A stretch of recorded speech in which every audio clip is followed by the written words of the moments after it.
check this out. We're going to ask our Sarah M. to join us back on stage. So welcome back, Sarah M. Sarah McGuire. Yes. And we're going to play a little game. Can you figure out what we're going to play?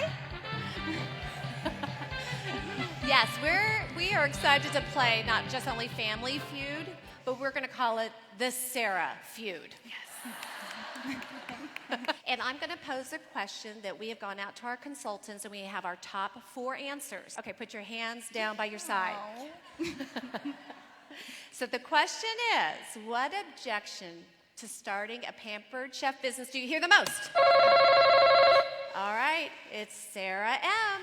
I don't have any money for the kit. Oh, anybody ever hear that? Okay. So the survey says no money. So tell me, what do you say to that objection? How do you overcome really that? do hear this objection a lot. And what I like to share with the recruit lead is, what about having a garage sale or going to family or close friends and seeing if they could support you in starting your own business? Mm-hmm. Or, of course, you can always offer for them to host a show and use part of the host rewards to get the kit discounted. Again, what is the number one objection you hear for people not starting? No time. No time. I just don't have the time. I'm too busy. So let's see what our survey says. Too busy, no time. Got number 2. Give it up for her. So what would you say to that? I too hear this one quite a bit.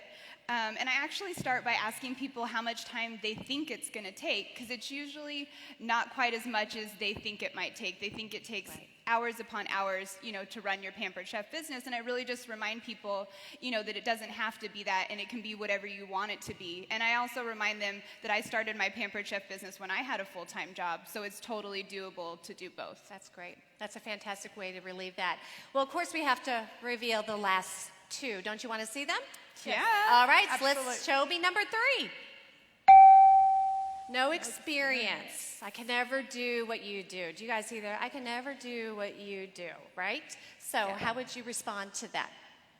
I like to tell my recruit leads, anybody can do this business because the products sell themselves. I also tell them, use the products at home with your family and your friends, and then just share at your shows how you're using them. And then I also love to have the guests. Remember, I tell my guests to share their favorite Pampered Chef product, so I let the guests sell the products for me. That is wonderful. Okay, on to the last one. Show me number 4. No friends to host a show. How would you overcome that one? Well, when I hear this objection, I always offer to work with my potential new team member to brainstorm a possible list of hosts using the Frank's list. Okay. A Frank's list? Yes. It stands for friends, relatives, acquaintances, neighbors, kids, and spouses. And so I use this list to help them remember all the areas of their life they might have a potential host. Okay, so the Frank's, that's a great idea. And I know for you, Sarah M., you shared in the beginning how you use your guest surveys, right? Yes. To be able to start it off, and really you're overcoming the objection in the beginning. Right. Oh, yes. You guys have been fantastic. Has this been fun, the little Sarah feud? They are great.